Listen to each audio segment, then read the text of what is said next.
नमस्कार रामकृष्ण हरी विद्यार्थी मित्रांनो. तर जेव्हीएम आर्किटेक्चरच्या दुसऱ्या भागाला आपण सुरुवात करत आहोत. तत्पूर्वी आपल्या सर्वांना विनंती आहे की अजूनही कोणी चॅनलला लाईक केलं नसेल, सबस्क्राईब केलं नसेल तर त्यांनी लाईक आणि सबस्क्राईब करून घ्या. आणि ही व्हिडिओ बघण्यापूर्वी तुम्हाला याच्या आधीची जी व्हिडिओ आहे जेव्हीएम आर्किटेक्चर पार्ट 1 ती व्हिडिओ बघणं गरजेचं आहे. जेव्हा जे विद्यार्थी डायरेक्ट ही व्हिडिओ बघायला आले असतील तर त्यांना यामधलं काहीही समजणार नाही. त्यांना पार्ट 1 ची व्हिडिओ बघणं गरजेचं आहे, तेव्हाच त्यांना ही पार्ट 2 मधली व्हिडिओ समजेल. तर आपण आजच्या या जेव्हीएम आर्किटेक्चर पार्ट 2 ला सुरुवात करूया. तर मागच्या व्हिडिओमध्ये आपण बघितलं, मागच्या व्हिडिओमध्ये आपण जेव्हीएमचं जे आर्किटेक्चर आहे ते ओव्हरऑल आर्किटेक्चर आपण समजून घेतलं. तर त्यामध्ये आपण पहिल्यांदा बघितलं क्लास लोडर सबसिस्टीम, त्यानंतर जेव्हीएम मध्ये असणारे मेथड एरियाज, आपलं मेमरी एरियाज आपण बघितले, आणि त्यानंतर एक्झिक्युशन इंजिन कशा प्रकारे काम करते हे आपण बघितलं. तर यामधला प्रत्येक पार्ट आपण सविस्तरपणे बघणार आहोत. या व्हिडिओमध्ये आपण बघणार आहोत की क्लास लोडर सबसिस्टीम नेमकी कशा प्रकारे काम करते. म्हणजे कंपायलर जो असतो तो डॉट क्लास फाईल जनरेट करतो आणि ती डॉट क्लास फाईल एक्झिक्यूट होण्यासाठी किंवा त्यामध्ये जो कोड आपण लिहिलेला आहे त्या कोडचा आउटपुट आपल्याला आपल्या कन्सोलवर बघण्यासाठी आपल्याला ती क्लास फाईल लोड करावी लागते. तर ती कशा प्रकारे क्लास लोडर सबसिस्टीम मध्ये लोड होते हे आपल्याला या व्हिडिओच्या माध्यमातून बघायचं आहे. तर क्लास लोडर सबसिस्टीम हा जेव्हीएम आर्किटेक्चर मधला जेव्हीएमचा एक पार्ट आहे. मग त्यामध्ये काय होतं की जी डॉट क्लास फाईल आपली कंपायलर जनरेट करतो ती डॉट क्लास फाईल जेव्हीएमच्या मेमरीमध्ये लोड करण्याचं काम क्लास लोडर सबसिस्टीम करत असते. मग लोड केल्यानंतर काय होतं की क्लासचा जो मेटाडेटा आहे तो मेटाडेटा नेमकी काय असतो ते पण आपल्याला बघायचं आहे. तो मेटाडेटा मेथड एरियामध्ये स्टोअर करण्याचं काम क्लास लोडर सबसिस्टीम करते. त्यानंतर तो मेटाडेटा जर आपल्याला बघायचा असेल तर आपल्याला त्या क्लासचा ऑब्जेक्ट तयार करून आपल्याला त्या ऑब्जेक्टच्या मदतीने तो आपल्या कन्सोलवर आपण बघू शकतो, परंतु त्यासाठी त्याचं ऑब्जेक्ट तयार झालं पाहिजे. मग तो मेटाडेटा जो आहे तो क्लास नावाच्या एका क्लासमध्ये असतो. म्हणजे क्लास नावाचाच एक क्लास आहे, त्या क्लासमध्ये तो मेटाडेटा स्टोअर केलेला असतो. मग तो मेटाडेटा जर आपल्याला बघायचा असेल तर त्या क्लास नावाच्या क्लासचं ऑब्जेक्ट तयार होणं गरजेचं असतं. आणि म्हणून ज्या क्षणी क्लास नावाचा क्लास तयार होतो त्या क्षणी जेव्हीएम तो क्लास तयार झाल्याच्या नंतर लगेचच त्या क्लासचं ऑब्जेक्ट देखील तयार करतो आणि ते ऑब्जेक्ट हिप मेमरीवर स्टोअर केलं जातं आणि त्यामध्ये सगळा जो क्लास लेवल डेटा आहे किंवा मेटाडेटा आहे तो त्यामध्ये स्टोअर केलेला असतो. तर हे सगळं काम क्लास लोडर सबसिस्टीम करते. या ठिकाणी एक डायग्राम आहे. पहिल्यांदा आपण काय करतो, डॉट जावा फाईल तयार करतो, त्यामध्ये आपला जावाचा कोड आपण लिहितो. त्यानंतर आपण जावा कंपायलरला जावासी कमांडच्या माध्यमातून सांगतो की ही फाईल मला कंपाईल करायची आहे, ती मला कंपाईल करून दे. मग जावासी येतो. जावासी म्हणजे जावाचा कंपायलर. ती डॉट जावा फाईल कंपाईल करतो आणि त्यापासून एक डॉट क्लास फाईल जनरेट होते, त्यामध्ये बाईट कोड असतो. मग तो बाईट कोड किंवा ती डॉट क्लास फाईल लोड करण्यासाठी आपण ती कोणाकडे देतो तर या क्लास लोडर सबसिस्टीम कडे देतो. मग त्यामध्ये 3 फेज असतात. त्यामधली पहिली फेज असते लोडिंग, दुसरी फेज असते लिंकिंग. लिंकिंग मध्ये परत 3 फेज असतात. पहिली असते व्हेरिफिकेशन, दुसरी असते प्रिपरेशन आणि तिसरी असते रिझोल्युशन, आणि तिसरी फेज असते ती इनिशियलायझेशन. तर आपल्याला ह्या 3 फेज एक एक करून बघायच्या आहे. तर पहिली फेज आपण बघतोय लोडिंग. लोडिंग मध्ये नेमकी काय होणार आहे ते आपल्याला बघायचं आहे. तर लोडिंग म्हणजे काय ते आपण पहिल्यांदा जाणून घेऊया. Loading means reading class file and store corresponding binary data in method area. मग जी क्लास फाईल जनरेट होते कंपाईल केल्याच्या नंतर ती क्लास फाईल जेव्हीएम मध्ये येते. जेव्हीएम मध्ये पहिल्यांदा कुणाकडे येते तर लोडरकडे येते. मग लोडर काय करतो, ती क्लास फाईल रीड करतो आणि त्यामध्ये जो करस्पॉन्डिंग बायनरी डेटा आहे तो जेव्हीएम मध्ये असलेल्या मेथड एरियामध्ये तो स्टोअर करतो. For each class file JVM will store the following information in method area. मग प्रत्येक क्लास फाईल साठी जावा व्हर्च्युअल मशीन किंवा जेव्हीएम आता जो डेटा या ठिकाणी मी मेन्शन केलेला आहे तो सर्व डेटा मेथड एरियामध्ये स्टोअर करतं. मग त्यामध्ये काय असेल, क्लासचं जो क्लास आपण लोड करतोय त्याचा फुल्ली क्वालिफाईड नेम असेल, किंवा जी इंटरफेस आपण लोड करतोय तिचं फुल्ली क्वालिफाईड नेम असेल, किंवा जे इनम आपण लोड करतोय त्याचं फुल्ली क्वालिफाईड नेम असेल. आता हे क्लास काय, इंटरफेस काय, इनम काय हे आपल्याला अगदी सविस्तर मध्ये पुढच्या काही आपल्या व्हिडिओज मध्ये बघायचं आहे. त्यामुळे त्यामध्ये चिंता करायची तुमची काही गरज नाही. तुम्हाला फक्त एवढं लक्षात घ्यायचंय की कोणता मेटाडेटा मेथड एरियामध्ये जेव्हीएम लोडिंग झाल्यानंतर किंवा लोडिंग होत असताना स्टोअर करतं. मग त्यानंतर दुसरा काय असतं तर fully qualified name of its immediate parent class. Suppose एखादा चाइल्ड क्लास सी आहे आणि त्याचा एखादा इमिडिएट पॅरेंट आहे पी, तर त्या पॅरेंटचं फुल्ली क्वालिफाईड नेम हे त्या ठिकाणी त्या मेथड एरिया मध्ये स्टोअर होत असतं. Whether dot class file is relate to class or interface or enum. मग जी डॉट क्लास फाईल आहे ती क्लासला रिलेट करते की नाही, किंवा इंटरफेसला रिलेटेड आहे की नाही, किंवा त्या इनमला रिलेटेड आहे की नाही, हे चेक करण्याचं काम लोडिंग फेजच्या दरम्यान होत असतं. द मॉडिफायर्स इन्फॉर्मेशन म्हणजे जे मॉडिफायर्स आपण यूज केलेले आहे, पब्लिक, प्रायव्हेट, डिफॉल्ट, प्रोटेक्टेड, त्यांची इन्फॉर्मेशन या मेथड एरियामध्ये स्टोअर केलेली जाते. व्हेरिएबल ऑर फील्ड इन्फॉर्मेशन, जे व्हेरिएबल्स आपण क्रिएट केलेले आहे, जे फील्ड्स आपण क्रिएट केलेले आहे, त्यांची इन्फॉर्मेशन ही मेथड एरियामध्ये लोडिंगच्या दरम्यान स्टोअर केली जाते. मेथडची इन्फॉर्मेशन स्टोअर केली जाते. त्यानंतर कॉन्स्टंट पुल्स जे असतात, आपल्याला हे स्ट्रिंग नावाचा चॅप्टर असणार आहे, त्यामध्ये आपल्याला बघायचं आहे कॉन्स्टंट पुल म्हणजे नेमकी काय. ती सगळी इन्फॉर्मेशन ही मेथड एरियामध्ये लोडिंगच्या दरम्यान स्टोअर केली जाते. After loading dot class file immediately JVM will create an object of type class to represent class level binary information on the heap area. जसं की मी मगाशी सांगितलं, ज्या क्षणी dot class file JVM load करतो, ती झाल्याच्या नंतर लगेचच त्यामध्ये क्लास नावाचा एक क्लास असतो, त्याचा ऑब्जेक्ट JVM हिप एरियावर तयार करतो. कशासाठी तयार करतो तर ती जी बायनरी इन्फॉर्मेशन ही जी आहे ती आपल्याला रिप्रेझेंट करण्यासाठी JVM काय करतो, क्लास नावाच्या क्लासचं ऑब्जेक्ट तयार करतो आणि ते हिप एरियावर स्टोअर करतो. तर एकंदरीत लोडिंग म्हणजे काय ते आपण समजून घेतलं. परंतु ही लोडिंग नेमकी कशी होते ती आता आपण बघणार आहोत. तर जो क्लास लोडर आहे त्याचे काही टाइप्स आहेत. त्यामध्ये पहिला टाइप आहे बुटस्ट्रॅप क्लास लोडर, किंवा त्याला प्रिमॉर्डियल क्लास लोडर असं सुद्धा म्हटलं जातं, परंतु जास्त करून बुटस्ट्रॅप क्लास लोडर असंच आपण त्याचा उल्लेख करत असतो. त्यानंतर दुसरा टाइप आहे एक्सटेन्शन क्लास लोडर, आणि तिसरा टाइप आहे ऍप्लिकेशन क्लास लोडर किंवा सिस्टीम क्लास लोडर. तिन्हींची इन्फॉर्मेशन आपण जाणून घेणार आहोत. मग बुटस्ट्रॅप क्लास लोडर नेमकी कधी पिक्चरमध्ये येतो आणि तो काय करतो हे आपण जाणून घेऊया. This class loader is responsible to load classes from JDK JRE lib folder. म्हणजे हा जो पाथ या ठिकाणी दिलेला आहे, ह्या पाथला जे क्लासेस स्टोअर आहे त्या पाथवर जे क्लासेस आहे किंवा ज्या जार फाईल आहे त्यांच्यामध्ये जे क्लासेस आहेत त्या सगळ्या लोड करण्याचं काम कोण करतं, बुटस्ट्रॅप नावाचा क्लास लोडर करतो किंवा बुटस्ट्रॅप क्लास लोडर करतो. All core Java API classes present in RT.jar which is present in this location only. मग जी RT.jar आहे, त्या RT.jar मध्ये अनेक क्लासेस आहे जे जावामध्ये आपल्या दैनंदिन वापरामध्ये येत असतात, प्रीडिफाईन क्लासेस. तर ते सगळे प्रीडिफाईन क्लासेस लोड करण्याचं काम बुटस्ट्रॅप क्लास लोडर करत असतो. मग त्यामध्ये जसे की स्ट्रिंग असेल, स्ट्रिंग बफर असेल, हे क्लासेस जे आहे जे आपल्या दैनंदिन जावाच्या वापरामध्ये, जावाच्या प्रोग्रामिंगमध्ये आपण त्यांचा दैनंदिन वापर करत असतो, ते सगळे क्लासेस बुटस्ट्रॅप क्लास लोडर लोड करण्याचं काम करत असतो. मग ते लोकेशन नेमकी कोणतं आहे ते मी तुम्हाला प्रत्यक्षच दाखवून देतो की कोणत्या लोकेशनला आहे.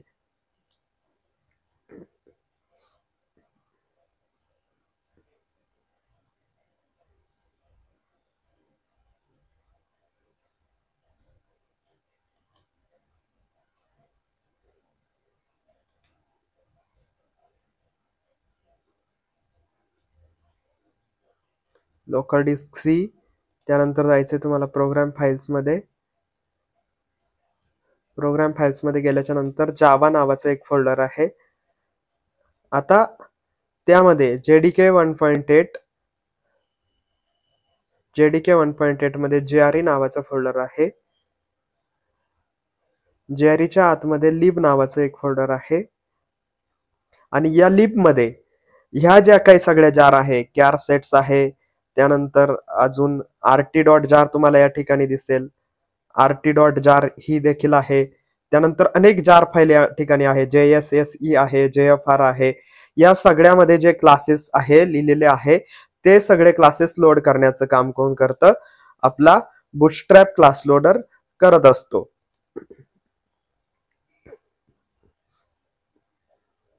तर हा जो क्लास पाथ आहे मी तुम्हाला या ठिकाणी दाखवलं जाऊन की कोणते क्लासेस नेमके बुटस्ट्रॅप क्लास लोडर लोड करतो. मग या क्लास पाथला काय म्हणतात, या पाथला काय म्हणतात, बुटस्ट्रॅप क्लास पाथ असं म्हणतात. या लोकेशनला काय म्हणतात, बुटस्ट्रॅप क्लास पाथ असं म्हणतात. That is bootstrap class loader is responsible to load classes from bootstrap class path. मग ह्या bootstrap class path वर जे क्लासेस आहे ते सगळे लोड करण्यासाठी जर कोणी रिस्पॉन्सिबल असेल तर तो कोण आहे, bootstrap class loader आहे. Bootstrap class loader is by default available with the JVM. जेव्हा आपण JVM आपल्या सिस्टम मध्ये इन्स्टॉल करतो तेव्हा by default bootstrap class loader सुद्धा त्या बरोबर आपल्या सिस्टम मध्ये इन्स्टॉल होत असतो. It is implemented in native languages like C and C++. मग हा जो bootstrap class loader आहे याचा कोड कोणत्या लँग्वेजेस मध्ये लिहिला गेलेला आहे, तर तो ज्या नेटिव्ह लँग्वेज आहे C and C++ त्यांच्यामध्ये लिहिला गेलेला आहे. दुसरा आपला क्लास लोडर आहे एक्सटेन्शन क्लास लोडर. तर जो एक्सटेन्शन क्लास लोडर आहे तो bootstrap क्लास लोडरचा कोण आहे, चाइल्ड आहे. This class loader is responsible to load classes from extension class path. जसं की आपण मागाशी बघितलं bootstrap क्लास पाथ, तसा हा एक्सटेन्शन क्लास पाथ देखील एक काय आहे, क्लास पाथ आहे. हा जो पाथ आहे याला आपण काय म्हणतो, एक्सटेन्शन क्लास पाथ असं म्हणतो. आणि या पाथवर जे क्लासेस आहे ते क्लास लोड करण्याचं काम कोण करतं, एक्सटेन्शन क्लास लोडर करतो. मग this class loader is implemented in Java. जसा की bootstrap क्लास लोडर हा याचा जो कोड आहे तो C आणि C++ मध्ये लिहिला गेलेला होता, तसा एक्सटेन्शन क्लास लोडर जो आहे तो जावा मध्येच लिहिला गेलेला आहे. And the corresponding dot class file name is sun misc launcher $, extension class loader dot class. मग याच्या ज्या फाईलचं नेम आहे, डॉट क्लास फाईलचं नेम आहे ते ह्या प्रकारे या ठिकाणी असतं. आपण ते प्रोग्रामॅटिकली करून बघणार आहोत. Application class loader, it is a child of extension class loader. हा काय आहे, एक्सटेन्शन क्लास लोडरचा चाइल्ड आहे. इकडे बघा, मी डायग्राम या ठिकाणी एक दिलेली आहे. या ठिकाणी bootstrap क्लास लोडर आहे तो सगळ्यांचा पॅरेंट आहे. त्यानंतर एक्सटेन्शन क्लास लोडर कोण आहे, bootstrap क्लास लोडरचा चाइल्ड आहे. आणि ऍप्लिकेशन क्लास लोडर या एक्सटेन्शन क्लास लोडरचा कोण आहे, चाइल्ड आहे. मग this class loader is responsible to load classes from application class path. म्हणजे हा क्लास लोडर काय करतो की ऍप्लिकेशन क्लास पाथ म्हणजे ज्या ठिकाणी आपली .java फाईल आहे किंवा .class फाईल आपली ज्या ठिकाणी आहे त्या ठिकाणी त्या डिरेक्टरी मधले क्लासेस लोड करण्यासाठी कोण रिस्पॉन्सिबल असतो, ऍप्लिकेशन क्लास लोडर रिस्पॉन्सिबल असतो. मग तो इंटरनली काय यूज करतो, एन्व्हायरमेंट व्हेरिएबलचा क्लास पाथ यूज करतो. म्हणजे आपण नाही का जावाचा कोड लिहितो, त्या ठिकाणी आपण जावाचा कोड कंपाईल कुठं करतो, तर त्या लोकेशनला जिथे जावाची फाईल स्टोअर आहे त्या ठिकाणी जाऊन आपण तो काय करतो, ती फाईल कंपाईल करतो. आणि त्यानंतर पुन्हा एकदा आपण जी .class फाईल जनरेट होते ती .class फाईल जावा नावाची कमांड देऊन JVMच्या ताब्यामध्ये आपण देत असतो. परंतु त्या ठिकाणी जो पाथ आपण मेन्शन करतोय तो पाथ कोण यूज करतं, ऍप्लिकेशन क्लास लोडर ती फाईल लोड करण्यासाठी यूज करत असतं. Application class loader is implemented in Java. Application class loader सुद्धा कशात इम्प्लिमेंटेड झालाय, जावा मध्ये इम्प्लिमेंटेड झालाय. The corresponding dot class file name is sun misc launcher $, class loader dot class. तर हे काय आहे, या डॉट क्लास फाईलचं हे नेम असणार आहे, असं असणार आहे. हा जो फॉर्मॅट आहे या फॉर्मॅटमध्ये ते असणार आहे. आपण प्रोग्रामॅटिकली बघणार आहोत. तर मग हे जावाचे क्लास लोडर, जावाचं जे क्लास लोडर आहे ते काम नेमकी कसं करतं ते आपल्याला बघायचं आहे. तर त्यामध्ये डेलिगेशन हायरार्ची प्रिन्सिपल हे जे आहे, हे जे प्रिन्सिपल आहे ते क्लास लोडर त्याचं कार्य करण्यासाठी फॉलो करत असतं. मग हे डेलिगेशन हायरार्ची प्रिन्सिपल नेमकी कसं काम करतं ते आपण बघूया. Whenever the JVM encounters a particular class, it first check whether the corresponding class is already loaded in method area. मग जेव्हा JVM कडे एखादी .class फाईल येते तेव्हा JVM पहिल्यांदा काय चेक करतो, तर ऑलरेडी ती .class फाईल, त्या नावाची .class फाईल JVMच्या मेथड एरियामध्ये लोड झालेली आहे की नाही हे चेक करतं JVM. पहिल्यांदा JVM हे चेक करतं. मग if it is already loaded, the JVM uses the loaded class. मग सपोज ती ऑलरेडी लोड झालेली असेल तर JVM काय करतं, तर तोच लोडेड क्लास पुढच्या प्रोसेससाठी यूज करतं. मग ती लोड झालेली जर नसेल तर JVM काय करतं, JVM क्लास लोडर सबसिस्टीमला रिक्वेस्ट करतं की सांगतं त्या क्लास लोडर सबसिस्टीमला की क्लास लोडर सबसिस्टीम आता तुला हा जो क्लास मी तुझ्याकडे देतोय तो तुला लोड करायचा आहे. मग पुढे काय होतं, the class loader subsystem hands over the request to the application class loader. Class loader subsystem काय करतं, ऍप्लिकेशन क्लास लोडर कडे जातं, त्याला सांगतं धर हा क्लास आलेला आहे, हा आपल्याला लोड करायचा आहे. मग ऍप्लिकेशन क्लास लोडर काय करतं, स्वतःकडे नाही घेत, ती रिक्वेस्ट एक्सटेन्शन क्लास लोडर कडे सोपवतं. एक्सटेन्शन क्लास लोडरला सांगतं JVM ने हा क्लास माझ्याकडे दिलेला आहे, तो मला लोड करण्यास सांगितला होता, परंतु हा मी लोड करत नाही, मी हा तुला रिक्वेस्ट करतो की तू लोड कर. परंतु एक्सटेन्शन क्लास लोडर सुद्धा तो क्लास लोड करण्याची जबाबदारी स्वतःकडे घेत नाही.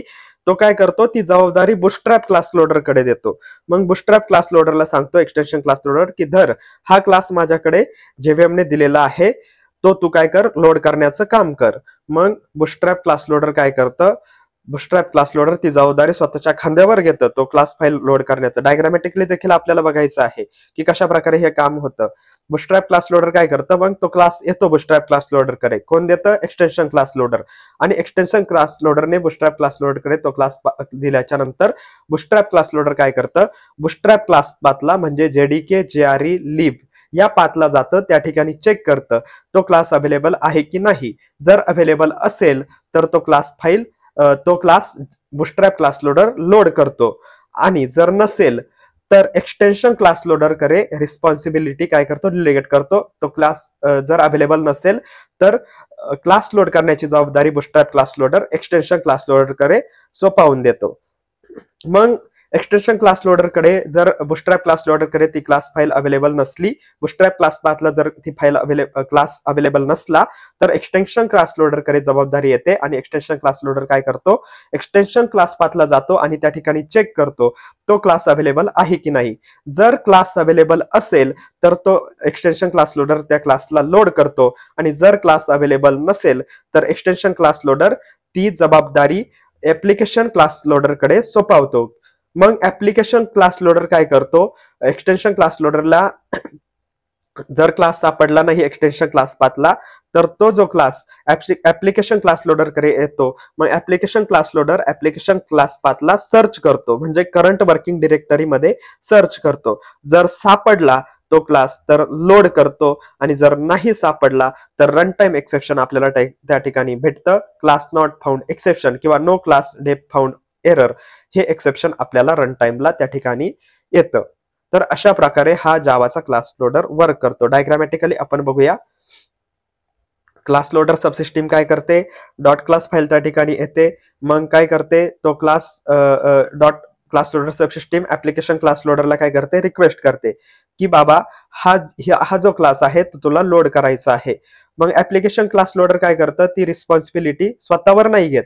सर्वप्रथम ती रिस्पॉन्सिबिलिटी एक्सटेन्शन क्लास लोडर कडे देतं. एक्सटेन्शन क्लास लोडर पण ती रिस्पॉन्सिबिलिटी स्वतःकडे नाही घेत, ती बुटस्ट्रॅप क्लास लोडर कडे रिस्पॉन्सिबिलिटी देण्याचं काम करतं. मग बुटस्ट्रॅप क्लास लोडर काय करतो, स्वतःवर ती रिस्पॉन्सिबिलिटी घेतो आणि तो क्लास जो आहे तो कुठे सर्च करतो, बुटस्ट्रॅप क्लास पाथला सर्च करतो. बुटस्ट्रॅप क्लास पाथ म्हणजे कोणता, JRE lib आणि RT.jar किंवा JDK JRE lib या पाथला जो तो क्लास अवेलेबल आहे की नाही तो चेक करतं, त्यामध्ये सर्च करतं. जर असेल तर बुटस्ट्रॅप क्लास लोडर तो क्लास लोड करतो. आणि जर नसेल तर ती रिस्पॉन्सिबिलिटी लोड करण्याची एक्सटेन्शन क्लास लोडरवर सोपवतो. मग एक्सटेन्शन क्लास लोडर काय करतो, एक्सटेन्शन क्लास पाथला तो क्लास आहे की नाही चेक करतो. एक्सटेन्शन क्लास पाथ म्हणजे कोणता पाथ, JDK JRE lib आणि EXT नावाचा एक फोल्डर लिबच्या आतमध्ये आहे. त्यामध्ये जातो एक्सटेन्शन क्लास लोडर आणि सर्च करतो त्या ठिकाणी क्लास अवेलेबल आहे की नाही. जर असेल तर ते क्लास लोड करण्याचं काम कोण करतं, एक्सटेन्शन क्लास लोडर करतं. आणि जर नसेल तर पुन्हा एकदा ती जबाबदारी क्लास लोड करण्याची एक्सटेन्शन क्लास लोडर कोणावर सोपवतो, ऍप्लिकेशन क्लास लोडरवर सोपवतो. मग ऍप्लिकेशन क्लास लोडर काय करतो, ऍप्लिकेशन क्लास पाथला सर्च करतो. ऍप्लिकेशन क्लास पाथ म्हणजे कोणता पाथ, करंट वर्किंग डिरेक्टरीचा पाथ. मग त्यामध्ये सर्च करतो. जर अवेलेबल असेल तो क्लास तर लोड करून देतो, आणि जर अवेलेबल नसेल तर आपल्याला क्लास नॉट फाउंड एक्सेप्शन त्या ठिकाणी मिळतं. आणि अशा प्रकारे हा जावाचा जो क्लास लोडर आहे तो वर्क करत असतो. तर अशा प्रकारे आजची क्लास लोडर सबसिस्टीम कशा प्रकारे काम करते हे आपण बघितलं. अजून 2 फेजेस आपल्याला यामध्ये बघायचं आहे. लोडिंग फेज आपण बघितली, त्यानंतर जे टाइप्स जे आहे क्लास लोडरचे ते आपण बघितले, ते कशा प्रकारे काम करतात हे आपण बघितले. पुढच्या व्हिडिओमध्ये आपल्याला बघायचं आहे लिंकर नावाचा एक मेंबर आहे या क्लास लोडर सबसिस्टीम मध्ये. लोडर बघितला, आता आपल्याला बघायचं आहे लिंकर कशा प्रकारे काम करतो हे आपण पुढच्या व्हिडिओमध्ये बघणार आहोत. ज्या मराठी मुलांना जावा शिकण्याची इच्छा आहे त्या मुलांपर्यंत ही व्हिडिओ नक्की पोहोचवा. आणि आपल्या चॅनलला लाईक करा, सबस्क्राईब करा, बेल आयकॉन नक्की प्रेस करा, जेणेकरून तुम्हाला येणाऱ्या व्हिडिओची नोटिफिकेशन भेटेल. तुमचे जे डाऊट असतील ते कमेंट सेक्शन मध्ये कमेंट करा. लिंक्डइनची माझ्या प्रोफाईलची लिंक मी डिस्क्रिप्शन बॉक्स मध्ये मेन्शन करतोय. त्या ठिकाणी देखील तुम्ही मेसेज करू शकता किंवा Instagramला देखील तुम्ही मला मेसेज करू शकता किंवा माझा मेल आयडी देखील या ठिकाणी मेन्शन आहे. त्या ठिकाणी देखील तुम्ही मला मेल करू शकता किंवा मला फोन देखील तुम्ही करू शकता. व्हिडिओ बघितल्याबद्दल मनःपूर्वक धन्यवाद.